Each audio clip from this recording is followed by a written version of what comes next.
Hey there, and welcome to yet another live stream with even more surprises from BMW Motorrad. You may have already seen the films and photos of the new Concept CE02 posted on TikTok and other channels earlier today, but this is the place to take a much closer look at it and chat to some of the lucky people directly involved in this exciting urban mobility project. So let's get to the point, let's get to the bike, and let's find out exactly what's been going on behind the scenes to bring us to this point.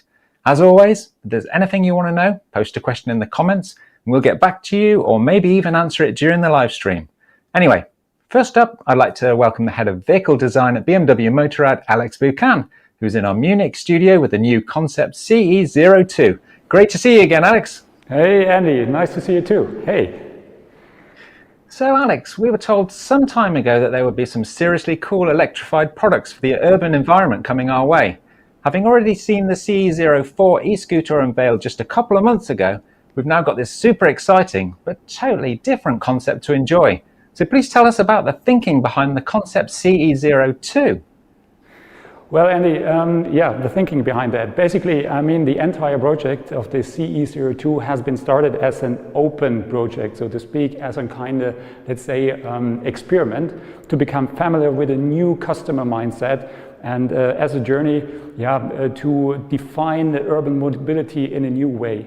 And with the general question like, what is the demand, what is the need for a modern mobility, and how does the modern mobility can look like, of course.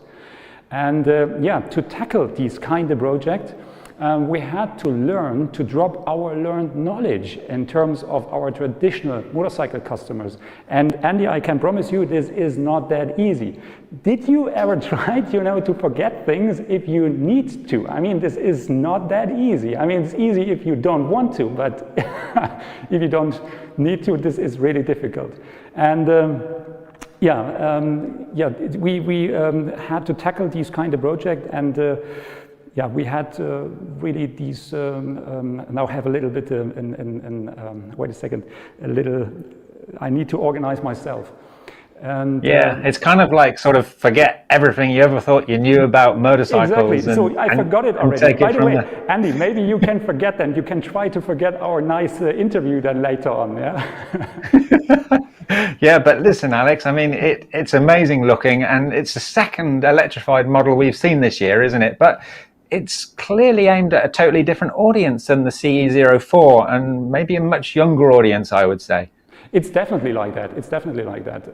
Compared to the CE04, we addressed this bike really to our youngest fans, to let's say to all these urban lifestyle shapers around the world. And as I mentioned already, these guys are extremely young.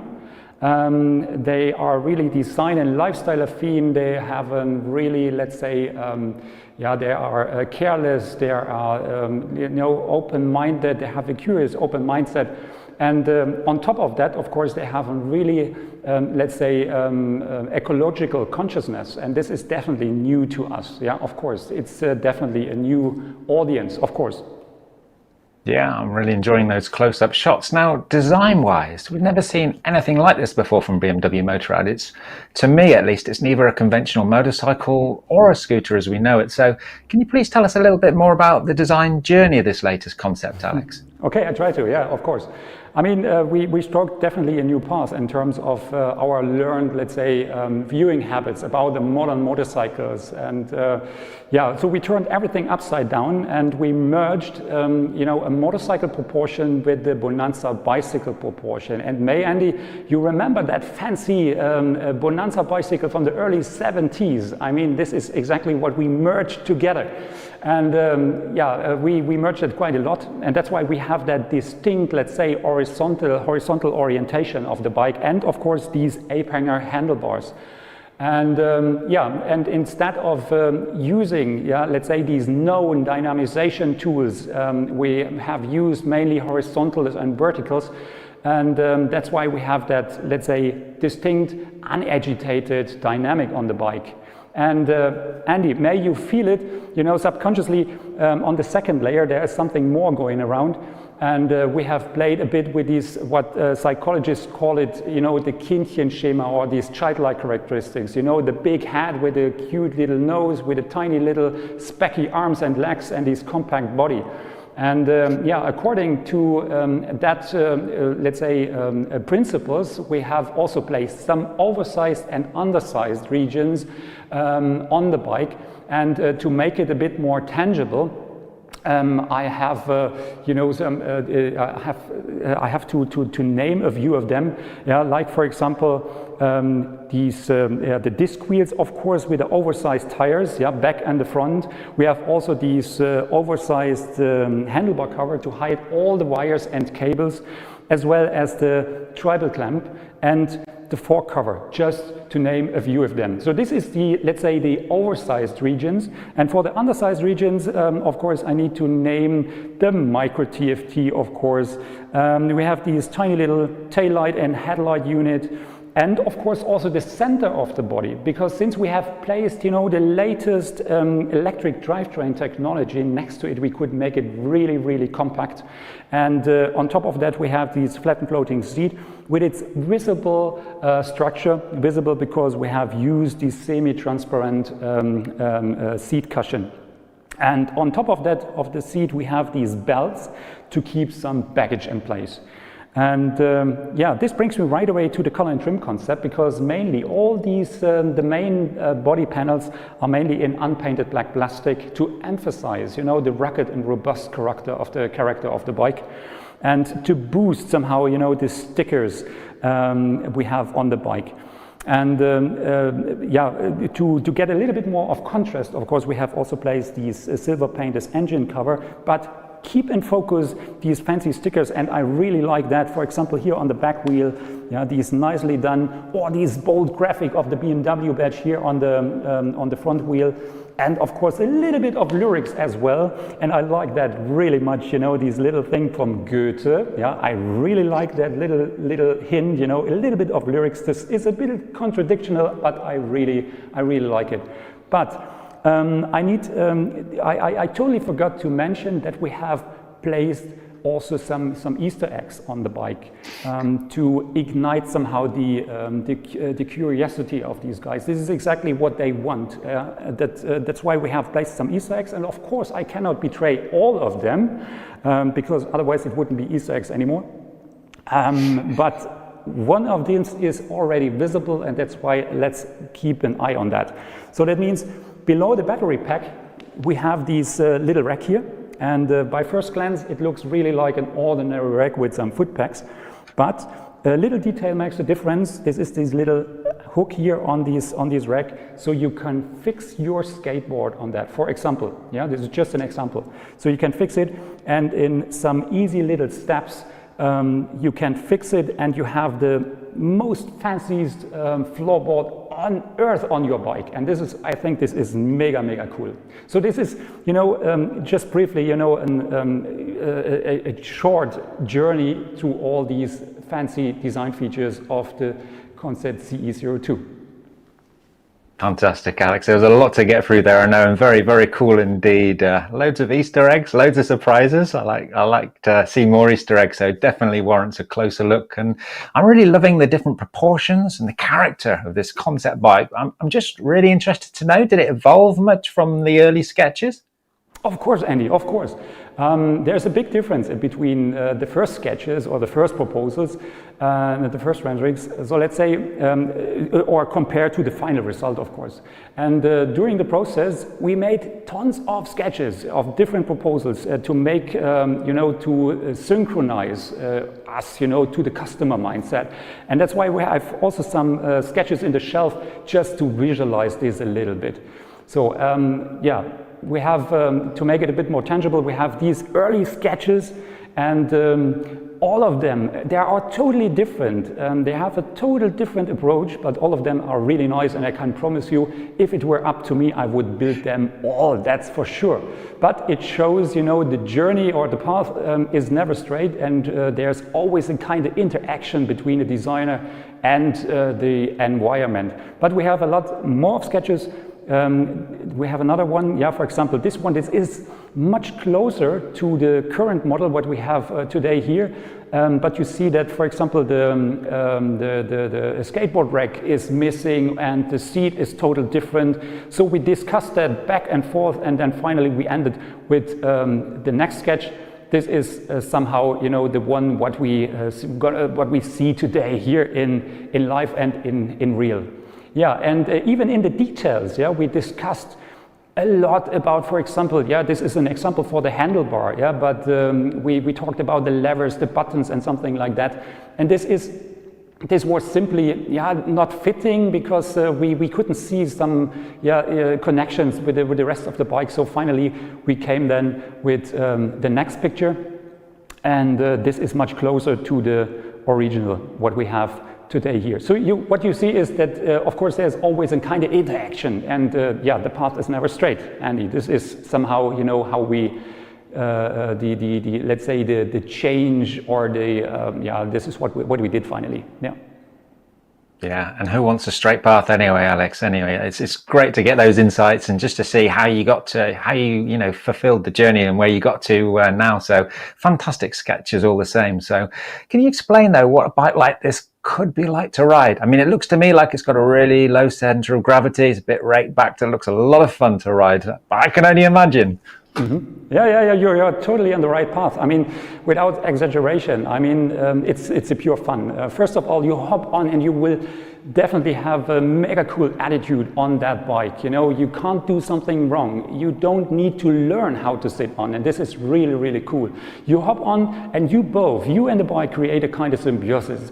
Beside that, it's mega compact. You mentioned it already, of course. It has a short wheelbase, a low center of gravity, and this leads right away into maneuverability and finally into riding fun. And yeah, so it's agile, it's fast, it accelerates like crazy, of course, and but it will keep you always in a relaxed mode. This is important. At any time, you will have a smile on your face and not a fear. This is really important. So basically, it will give you at any time, you know, a feeling of superiority somehow, you know, because it's fast, it's mega robust, it's reliable, it's it has a forgiving behavior, so it behaves like a companion. So finally, I could say it's a, let's say it's a skateboard on two wheels. Yeah, this fits best.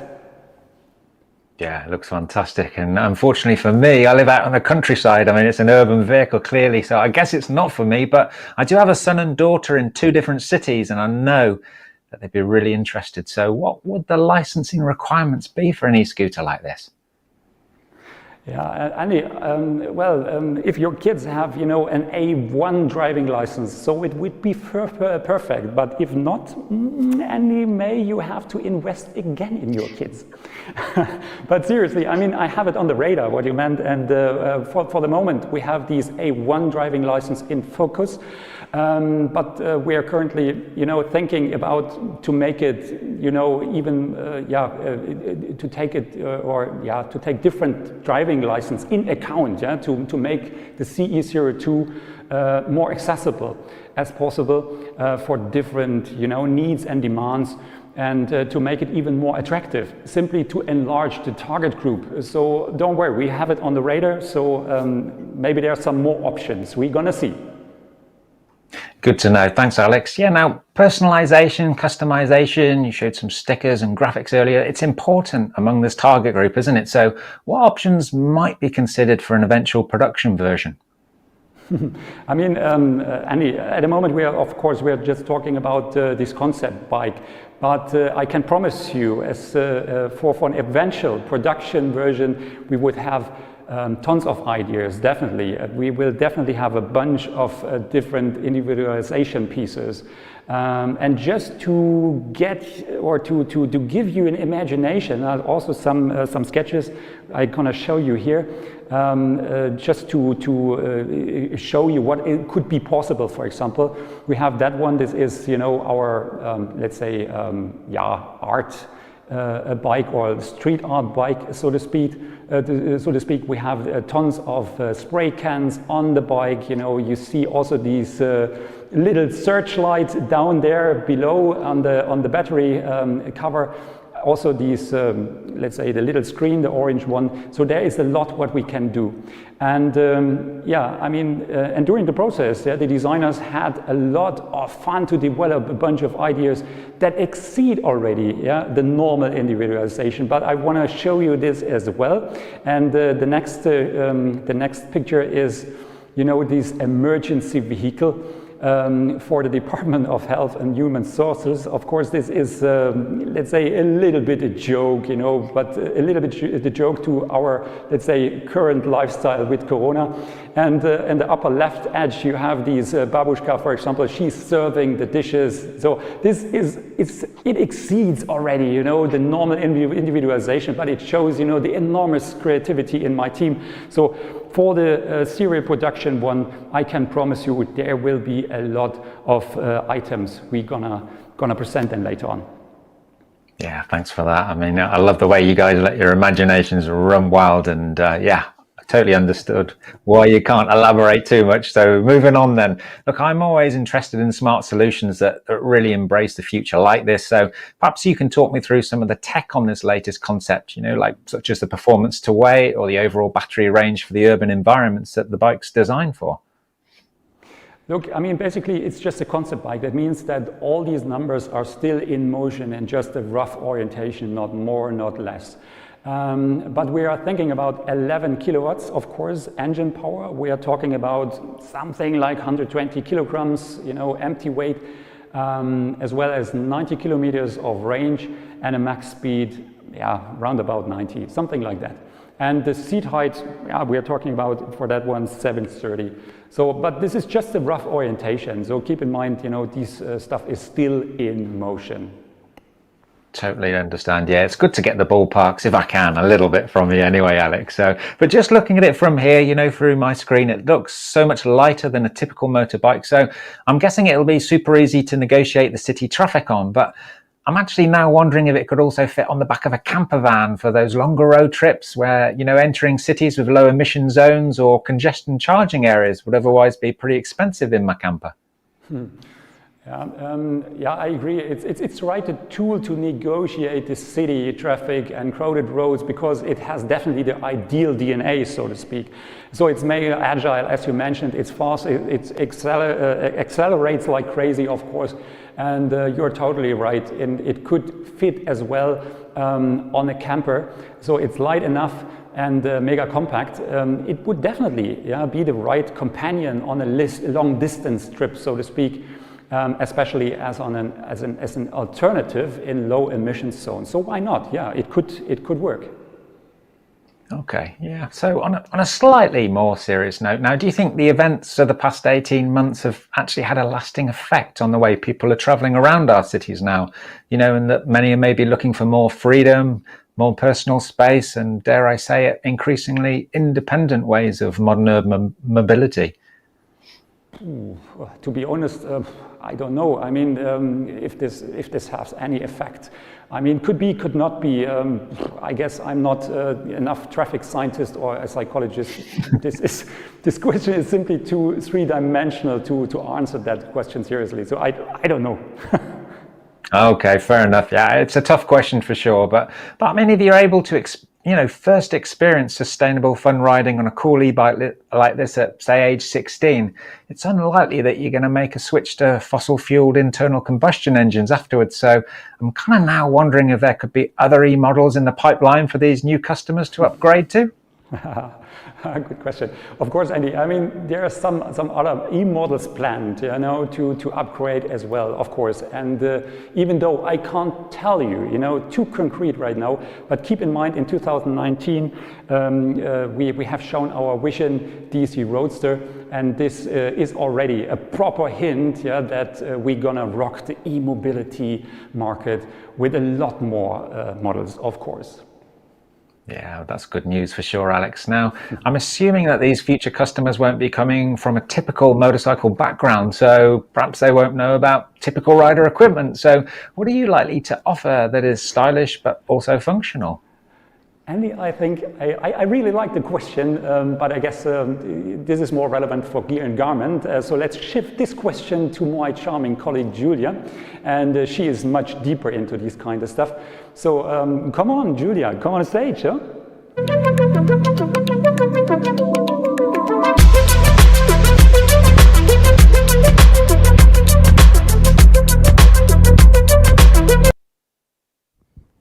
Ah, nice clip. Thanks, Julia. Well, thanks for coming on the live stream today. Hi, Andy. Hi, nice to see you. Yeah. Well, look, that didn't look like typical rider gear to me, so I don't even know if I should call it rider gear. I mean, what's the background story here? Well, actually, I would really say it's a fashion statement, but one with a lot of innovations. Somehow it's still, of course, a rider's gear, but the customer and the people that we actually see on the CE02 are so different to our usual customer that it is for us so essential to catch and fetch their attention to our products on a different level. And yeah, we're really inspired by fashion trends and trend colors, on the other hand by urban vibes, music, lifestyle, and of course by the CE02 itself. Yeah, I mean, I've never seen clothing like this before, so is it a glimpse of the type of materials and designs that you're exploring for the future? In a way, yes. We're always looking for cool, different ways of progressing design, but we're entering new segments and new areas of mobility, especially in the urban environment. So our challenge is really to touch young people, and this with trendy and fashionable products and still very functional. So this is what you see right here. Yeah, so can you tell us a little bit more then, Julia, about the structure of these jackets? You know, what material is used and where the technology comes from even? This is a very new printing technique and it's called grid skin. Funny enough, or not funny enough, this guy that actually invented the grid skin is a Munich-based industrial designer, and we're lucky enough to use it for our products. And you could call it print-on protection. And the amazing thing about it is that it's abrasion resistant, and on the other hand, even impact absorbing. And also the whole design and development process was so exciting, as we really managed to do all of it here in Munich with local companies, including even sewing and printing, and not only of the grid skin, but also all the other little gadgets and accessories in the jackets were made here. And the other wonderful thing was that we really enjoyed making all of it with those people, and we had so much fun, and we inspired each other. That was really a lot of fun doing it. Yeah, sounds like it. I really love the idea as well of using the protective elements as a visible part of the design, you know, rather than hiding it away as is the norm. Yes, you're right. Normally we really would hide the protection in our urban products, but different segments demand different protection and different ways also to implement it in normal rider's gear. But these jackets are so different, and and the protection is actually the key design element of our jackets. This printing technology allows us to play with patterns and colors, and on top it gives the material even a 3D structure. So what you see here on the ladies' jacket is that we use the transparent material, and the color of the print-on protection shines through. On the men's version, you see more the structure and the 3D effect on the material that makes it so special.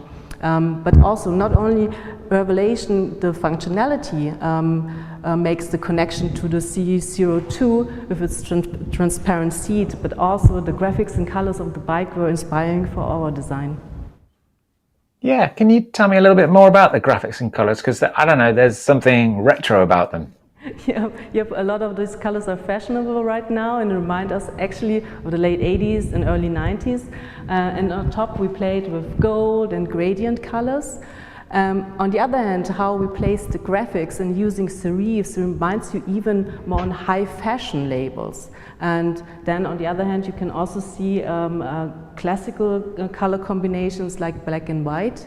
But then the cut and the craftsmanship of the jackets brings it back to a very modern and very contemporary look.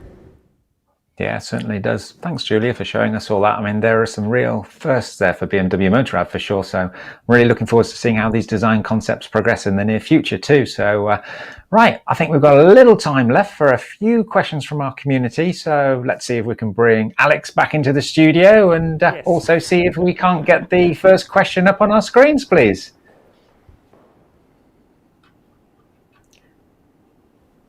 Okay. This is one for you, Alex, and it's from someone called Alex. Can I charge my phone and listen to my music on this? I'm sure he's talking about the Concept CE02. Of course. I mean, definitely you can do this. Yeah. This is definitely part of the whole package. Yes, of course. Connectivity for connectivity, absolutely guaranteed. All right, thank you. Next question, please. Okay, Tobias, I know the answer to that, so I'm going to answer this one. Is this the concept version or the final production version? As much as I'd love that it would be the final production, we're a little bit early. It's the concept version, but glad that you like it, Tobias. Okay, let's have the next question, please. Okay, this one's for you, Julia. How is the weight of those jackets compared to a conventional motorcycle textile jacket? Good question. Very good question. It's a lot lighter because this print-on technology really gives us, makes the weight a lot lighter. Normal protectors are so heavy, or not so heavy, we're also progressing there and they're getting lighter and lighter, but this technology gives us a chance to be a lot lighter. Great stuff. Okay, super. Another question, please. What is the target range for the electric battery? Okay, over to you for that one then, Alex. That's from Charlie Davis. The target range of the battery, what is it? What does it mean concrete? What sort of areas are you looking towards? Obviously, you know, it's an urban vehicle and it's for short urban trips. So you're thinking about how far do you think that the battery range should be for something designed for that kind of environment, you know? Yeah, I mean, as I mentioned already, I mean, we are somewhere in the focus of 90 kilometers, so that the capacity is enough for 90 kilometers, something like that. This is somehow, you know, the range we have in mind.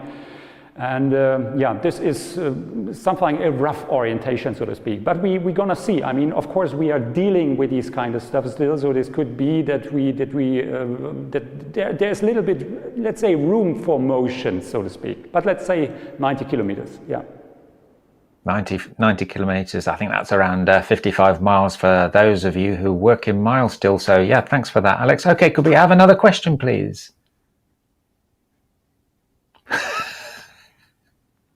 Does it come with a petrol engine option? No, we're moving away from that. We're moving away from that, Pierre. Come on. This is the future, not the past. Okay, next question, please. All right, this one's for you, Julia. Is the jacket waterproof and breathable and washable? It won't stay clean for long in the city. I know you're looking at that transparent one there, aren't you? Yeah. Waterproof, washable, breathable. Well, the concept jackets are not waterproof right now, but they're definitely breathable and they're also washable. But I think if we're really starting to make those products, we're going to have a waterproof one as well. Absolutely, I'm sure you are. Superb. Okay, thanks, Julia. Next question, please. This one's from Melanie. What's it weigh? I think she's talking about the concept bike. I'd love to put it on the back of my camper van. She's got a camper van too, Alex. What's it weigh? I'm not so deep into this camper van stuff, but I guess this will fit. I mean, it's compact enough, and we are talking about 120 kilograms. So I guess it's handleable. Yeah, it could work. It could work. I think we might have started something there. So absolutely 100% it'll fit on the back of your camper van, Melanie. All right, then we're just about out of time, but loads for us to think about in terms of the kind of bikes people could be riding in the future and the kind of gear they could be wearing. So thanks, Alex, and thanks, Julia, for giving us more than just a glimpse into a possible two-wheeled future. Thanks to all of you out there for watching along. It'll come as no surprise if I tell you that there's a lot more to come as the year progresses. So as they say, watch this space. Bye for now. Bye, Andy. Ciao, Andy.